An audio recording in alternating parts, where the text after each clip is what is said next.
Buat yang belum nonton drama Korea Vincenzo, konten ini 100% spoiler.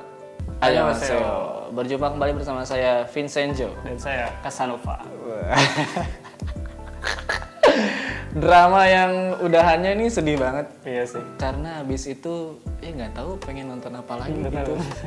Bukan karena sad ending apa gimana, karena ditinggal drama ini teh ya sedih aja gitu. Sedih sih. Udah menemani hari-hari kita selama berapa bulan? 2 bulan ya? 2 bulan lebih lah. Karena ini ternyata dari 16 jadi 20. Benar, ada penambahannya. Terbuktilah bahwa drama ini mungkin populer ya. Populer. Sehingga ada penambahan jumlah episode gitu. Hampir tiap drakornya Song Joong Ki sih selalu populer gitu ya. Cuma ada satu yang saya nggak nonton, lupa, yang Art Drakonical gitu. Karena di sana Song Joong Ki-nya agak aneh ya.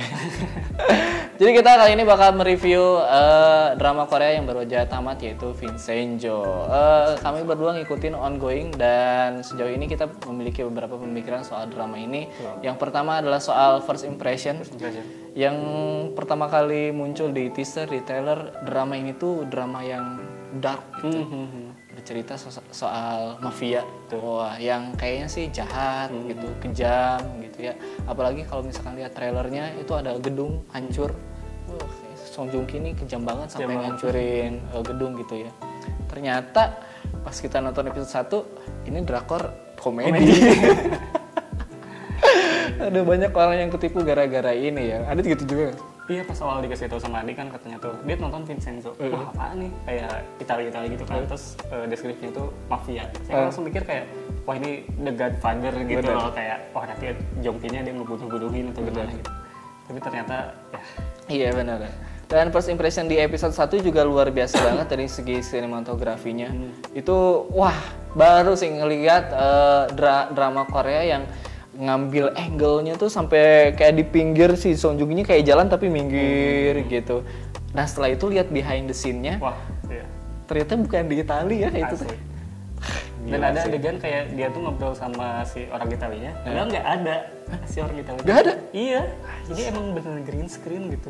Dan itu jadinya beneran acting tau nggak? Beneran Berarti acting. dia ngomong dengan orang yang tidak ada gitu ya. Dan first impression juga pas pertama awal mengira ini bakal dark tuh benar, karena satu ada adegan pembunuhan, abis itu dia ngebantai Song Joong Ki ngebantai satu kebon, tau nggak? Pakai bensin yang dari atas gitu ya. Dan ternyata dia semuanya itu hanya first impression yang akhirnya dipatahkan dengan ternyata ini semua komedi gitu. Komedinya itu waktu kita masuk ke Plaza Gemga, tau nggak? Plaza Gemganya sih. Banyak di sana adegan-adegan yang ternyata isinya orang-orang yang ya penuh dengan komedi. Kayak gitu ya.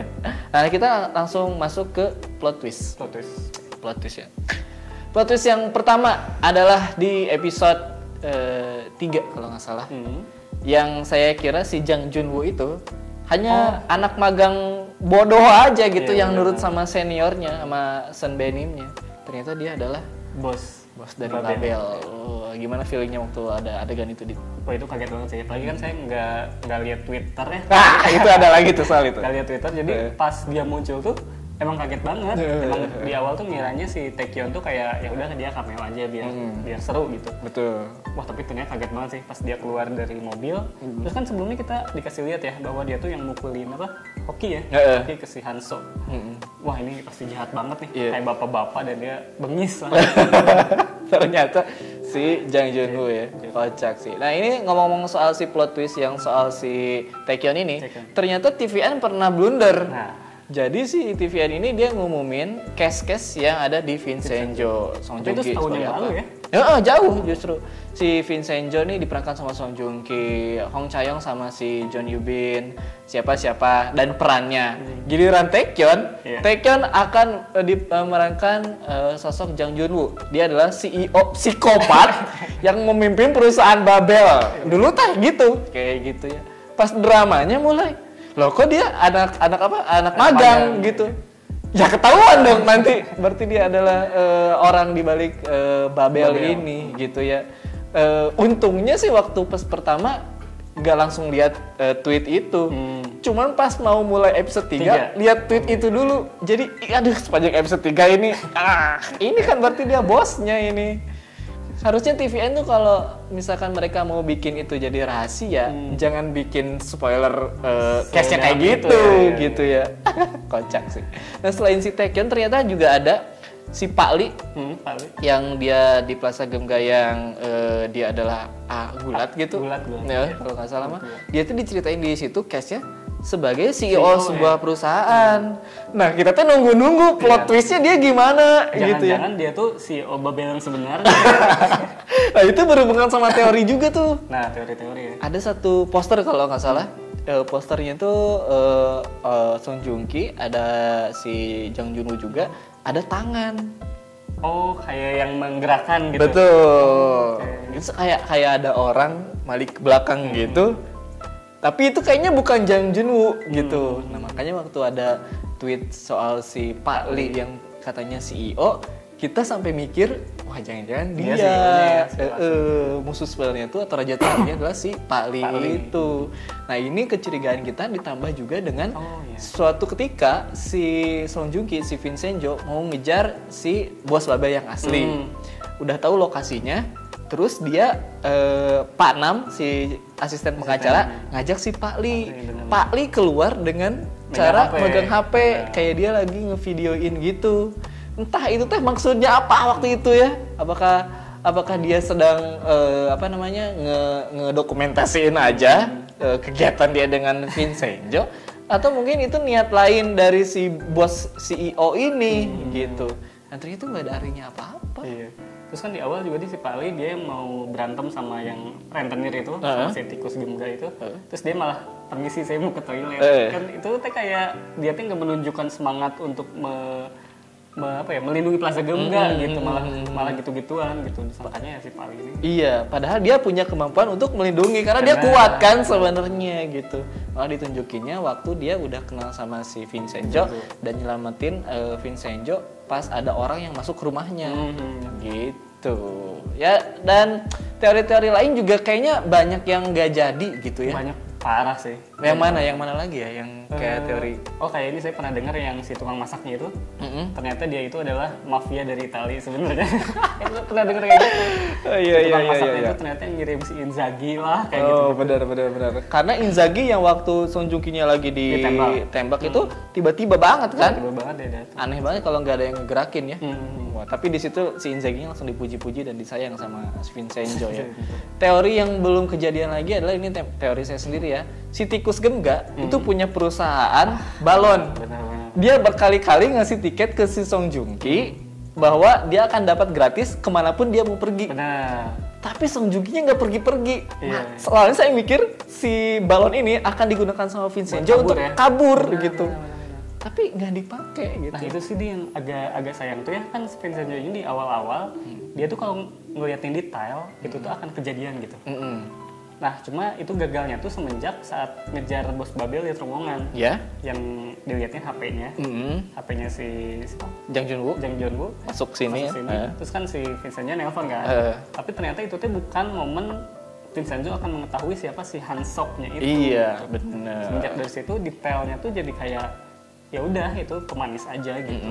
Padahal detail itu teh yang bakal menggiring kita pada satu kesimpulan gitu. Dengan adanya adegan itu kita berkesimpulan oh dia bakal ketahuan saat ditelepon. Tapi enggak, patah. Jadinya detail itu percuma. Benar kayak gitu.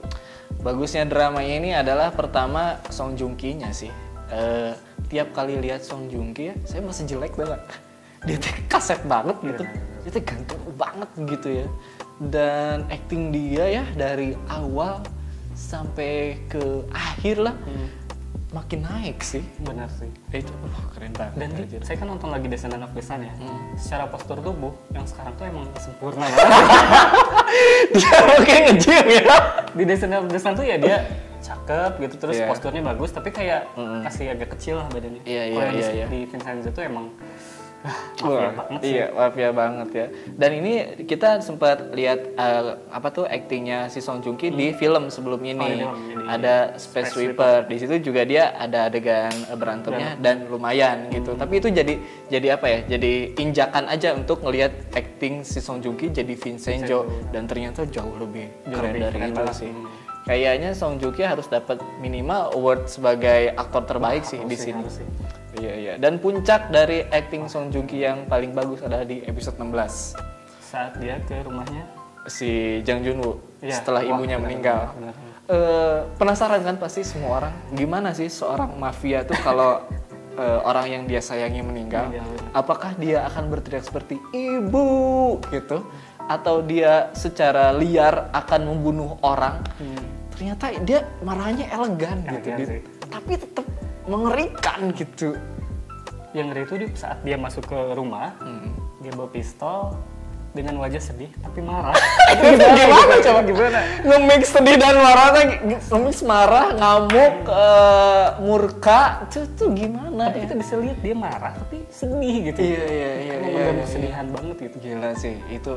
Wah itu yang dia dari rumahnya awal datang kan banyak ya yang nyerang dia, semuanya buak. Wah dari situ tuh, wah ini episode ini harus apa ya, bikin si Song Joong Ki dapat award gitu, Oscar lah kalau bisa. Karena semuanya nyampe ya hanya dengan pandangan mata. Sok dialog apa tuh sepanjang dia jalan? Gak ada. Hanya ekspresi aja, tapi kita tahu dia lagi marah, dia lagi sedih, dia lagi ngambek, dia lagi campur aduk perasaannya, itu nyampe sih ya. Itu satu bagusnya dari Song Joong Ki. Yang kedua bagusnya dari Vincenzo ini adalah antihero ini tadi. Antihero, benar. Bukan yang benar-benar putih ngelawan hitam. Ini dia dua pihak ini teh ya hitam dua-duanya gitu. Tidak ada yang tidak membunuh gitu. Gimana ngelihat itu? Si Joong Ki kan Daehyun juga bilang bahwa ya aku bukan malaikat, aku juga sampah, tapi aku akan bereskan sampah-sampah yang lain gitu kan. Tapi dia itu beneran mengeluarkan sisi kebinatangan kita gitu saat nonton. Jadi kan kita kalau misalkan ada sesuatu yang tidak adil, kita kan kesel ya. Kalau di drama lain kayak oh ya udah dimaafkan. Iya. Kalau di ini ya udah dia nggak adil, sikat gitu. Iya. Dan itu teh, senang gitu kita tuh senang gitu. Psikopat itu adil kayaknya. Tapi benar di sini menunjukkan bahwa ya drama teh bebas, bisa jadi dua-duanya jahat, bisa jadi dua-duanya baik, bisa jadi ngelawan baik dan jahat. Dan di sini ditunjukin bahwa lo sama-sama jahat, ya kita tetap seneng. Gitu. Lo sama-sama sampah, tapi kalau misalkan penyelesaiannya bagus gitu ya, dan lo jadi sampah karena sesuatu yang tidak adil di luar sana, ya sikat aja. Benar. Itu teh bagus gitu. Jarang yang kayak gitu ya, anti-hero gitu ya. Tapi ada jeleknya drama ini teh. Jeleknya teh saya merasa Song Joong Ki terlalu overpower gitu. Gimana caranya harusnya sutradara atau penulis gitu ada satu momen di mana Song Joong Ki berada di fase yang sangat bawah gitu ya. Maksudnya ya ada waktu si ibunya meninggal, tapi kayak nggak adil gitu. Dari 20 hanya itu yang bikin dia sampai bawah gitu. Tapi ada yang cara si penulisnya atau sutradaranya dia bikin Song Joong Ki ini kelihatan gak terlalu OP. Yaitu waktu pas pertama rapat di Plaza Gemga yang di tempat nari, terus kan mau dirubuhin tuh nanti malam. Si Joong Ki ngeliat HP. Instagram. Ternyata lagi buka Instagram. Iya. Di situ kita udah mikirnya, ini jago nih. Dia lagi mikirin strategi nih. Dia lagi lihat cewek-cewek seksi di Instagram terus nge-love itu ya. Terus ada yang bikin saya kurang suka lagi dari dramanya adalah di episode 13-14 tuh kerasa banget itu dipanjangin gitu di ceritanya gitu.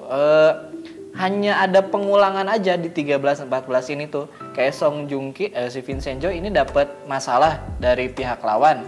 Dia cari solusi, menang. Benar. 14 juga gitu. Dia dapat masalah, dia cari solusi, menang. Sementara formula itu udah ada di episode sebelumnya. Jadi 13-14 aja pengulangan gitu ya. Dan setelah kita tahu bahwa ini juga dapat episode tambahan, jadinya kerasa bahwa kok ini kayak ditambahin banget ya, kan formula kayak gini udah gitu ya. Harusnya di situ dicari lagi gimana caranya biar penonton gak lebih bosen gitu ya, lebih dapat lagi feel-nya gitu. Padahal di 13-14 kita beratnya udah ada peningkatan gitu ya. Walaupun untungnya di 15-16 ya kita naik lagi. Kita excuse lagi 13-14. Bahkan saya lupa 13-14-nya sebosan itu karena 15 dan 16 bagus. Naik lagi gitu. Oke, sekarang yang berkesan dari drama ini. Kalau Adit katanya episode 8. Bener banget. Si Teho ya. Episode 8 tuh emang kayak yang lain oke lah ada komedi, tapi episode 8 tuh ultimate sih. Ultimate kayak iya ini kayak lagi nonton film gay. Kenapa dia bisa bikin vibe gay banget ya? Asli. Pas Itu dia tuh- naik kuda tuh Kan banyaknya kita juga sering lihat adegan-adegan naik kuda, tapi kenapa yang lain mah biasa aja tapi ini segay itu ya? segay itu, bener. Apakah karena backsound yang digunakan Bisa jadi. gitu? Atau karena ekspresi si yang gaynya Iya, itu iya. begitu sangat mengagumi sosok Vincenzo yang naik kuda, atau ekspresi Vincenzo yang wah kayak gitu. Dan yang si gaynya itu ya, dia tuh nggak memaksakan untuk jadi suka sama cowok gitu, tapi emang aktingnya beneran bagus sih. Iya, Dan kita iya, bisa iya, tahu iya. gitu bahwa ada perasaan di situ gitu. Kan sama kayak si Hanso sama Vincenzo. Iya. Si Hanso melihat Vincenzo sebagai sosok kakak, dan kita tahu bahwa si Hanso tuh adore banget sama si Vincenzo gitu. Betul. Dan di sini emang si Vincenzo di setting se-adorable itu. Semua orang pengen meluk Vincenzo. Semua orang pengen jadi adiknya. Si tikus Gemga pengen Vincenzo bilang hiung ke dia. Permintaannya itu, kamu udah diselamatin sama aku, bisa nggak kamu panggil aku hiung? Nggak ada. Tiba-tiba pas dia mau pulang sana, makasih hiung. Itu tuh momen yang sedih banget. Kayak gitu, emang ini bagus lah sih penulisnya nyeting si Vincenzo sebagai sosok yang sangat dicintai sama orang-orang, dan ya jadinya bagus gitu, semuanya jadi pada suka sama dia dan banyak yang berharap gitu untuk dipeluk dan lain-lain. Itu juga bagus.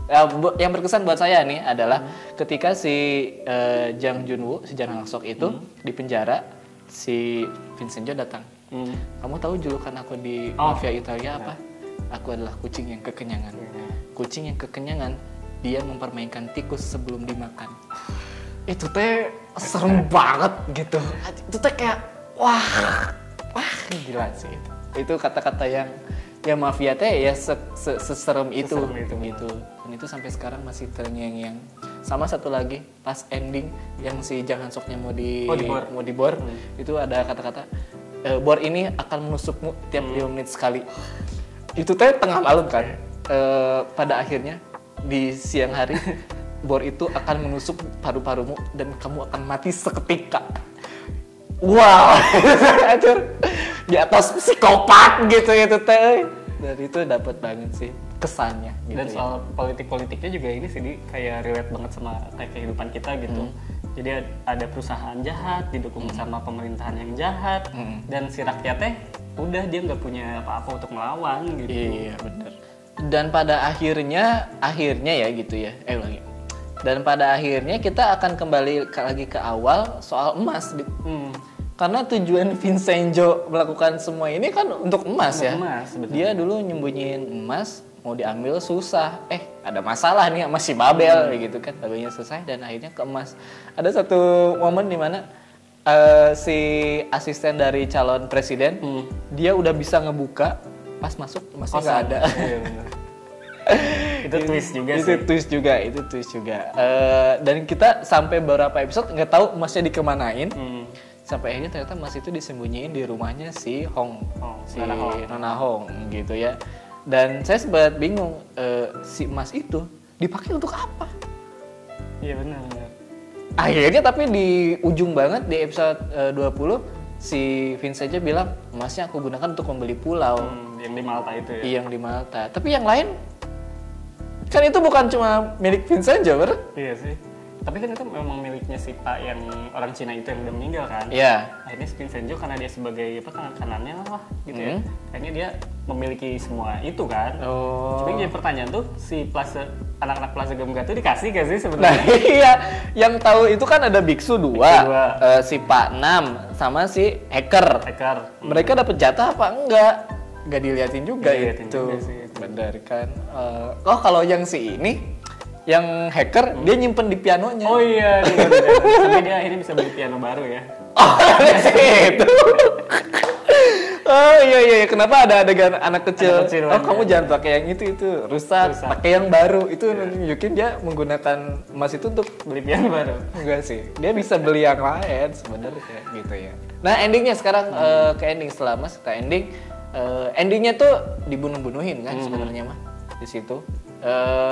Yang pertama dibunuh itu si yang jadi kepala jaksa akhirnya. Jaksa, cuman dibunuhnya sama suruhannya Jang Han-sok. Yang ditusuk ya? Ininya juga lehernya diseret gitu di depan pengadilan. Gitu gimana, Dit? Brutal sih. Saya nggak nyangka dia bakal dimatiin kayak gitu. Terus dan diliatin shotnya tuh gila banget sih. Gila sih. Brutal banget itu. Itu kayak kurban waktu sapi gitu ya. Setelah itu yang kedua adalah si Choi. Oh, Bu Choi. Ibu Choi. Itu agak kagetnya si Vincenzo tiba-tiba udah di dalam rumah dia. Benar. Kok bisa gitu ya? Tapi ya itulah the power of mafia gitu ya. Sampai akhirnya dia dibawa ke sebuah gudang dan dia menari dalam terbakar. Kondisi terbakar. Itu dia zumba dia terakhir tuh di sambil dibakar sih. Itu ngeri sih. Dan yang terakhir sih Jang Han-sok, gimana tuh prosesnya? Atau pengen lebih dari itu, Dit? Sebenarnya pengen lebih dari itu sih. Karena ada yang menjebalkan banget sama si Han-sok ini ya sebenarnya. Waktu dia nembak si Han-sok. Ya itu. Si Han-sok tuh kan dia progres perubahan karakternya tuh wah. Dan kita tahu gitu si Rizky Bilar itu tuh dia tuh jadi adorable banget gitu. Oke, di situ sayang banget ya si Kwak Dong-young ini harus mati dan ya endingnya juga sebenarnya kita pengen lebih yang kejam lagi gitu ya.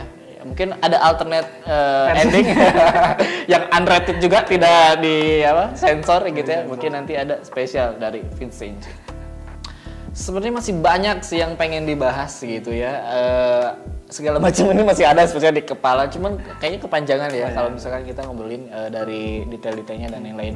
Sebenarnya saya nyesel juga nggak ngebahas ini tiap seminggu sekali gitu, tiap episodenya. Padahal itu keren kan, membahas teori gitu ya, ngeprediksi juga apakah benar ada jahatnya yang lebih kuat. Prediksi apakah si Vincenzo dan Nona Hong akan ciuman? Iya, apakah sebenarnya mereka akan jadian yang sesungguhnya? Karena sejauh ini hubungan mereka hanya platonic love. Mereka kissing pertama karena kondisi yang paksaan gitu ya, karena mereka lagi berpura-pura jadi orang lain kan. Tapi yang terakhir sih tapi tetap tidak aku mencintaimu, tidak, aku hanya merindukanmu gitu. Dan tuh nggak pas perpisahan yang gak jadi itu, yang Vincenzo-nya dijemput sama si Luka, terus pas di di airport, teman adalah dan yang saling merasakan kesakitan. Teman. Kalian udah ciuman terus teman. Kalian pernah nginep bareng beda jenis kelamin terus teman. Apa sih? Teman. Ini namanya platonic love sejati gitu ya. Cobalah mungkin kalau misalkan ada season 2 jangan jadi mafia atau kejahatan ceritanya. Percintaan mereka aja gimana? Bagus gitu ya. Tapi nggak ada ya kayak gitu. Terus apa lagi ya? Jadi segitu aja sih. Masih banyak sebenarnya yang pengen dibahas beneran. Tapi ya karena durasi juga gitu ya. Tapi kalau misalkan teman-teman ingin memberikan masukan gitu ya, atau ngasih tahu ini nih yang lebih rame tuh ada loh episode ini. Oh kalian kami itu kelewat ngebahas ini, boleh semuanya ditulis di kolom komentar aja. Nanti kita diskusi apakah juga ada kemungkinan di season 2 gitu ya. Karena si Vincenzo terakhir ngomong, aku masih membereskan banyak sampah. Oh iya. Mungkin ya kalau misalnya dibikin season 2 akan ada sampah lainnya. Saya setuju sih. Iya. 40 episode nggak masalah. Yang penting ada Vincenzo. Kita nggak bisa hidup tanpa Vincenzo nih. Udah berapa hari nggak bisa gitu ya. Pengen ngulang lagi gitu ya. Yaudah segitu aja untuk review kita kali ini. Ini adalah salah satu drama yang wajib ditonton kalau pas udah pada nonton sih. Iya, yaudah tulisannya di kolom komentar bagaimana pendapat kalian soal drama Vincenzo ini. Apakah kalian suka, nggak suka, atau ada kritik? Boleh semuanya ditulisin di kolom komentar di bawah. Kalau kalian suka dengan video ini, boleh dikasih like. Kalau nggak suka, dislike aja nggak apa-apa. Kalau misalnya punya waktu untuk subscribe, pencet tombol subscribe di sana dan juga nyalain loncengnya. Segitu aja untuk episode kali ini. Saya Vincenzo. Saya Casanova. Consiglieri. Grazie. Grazie.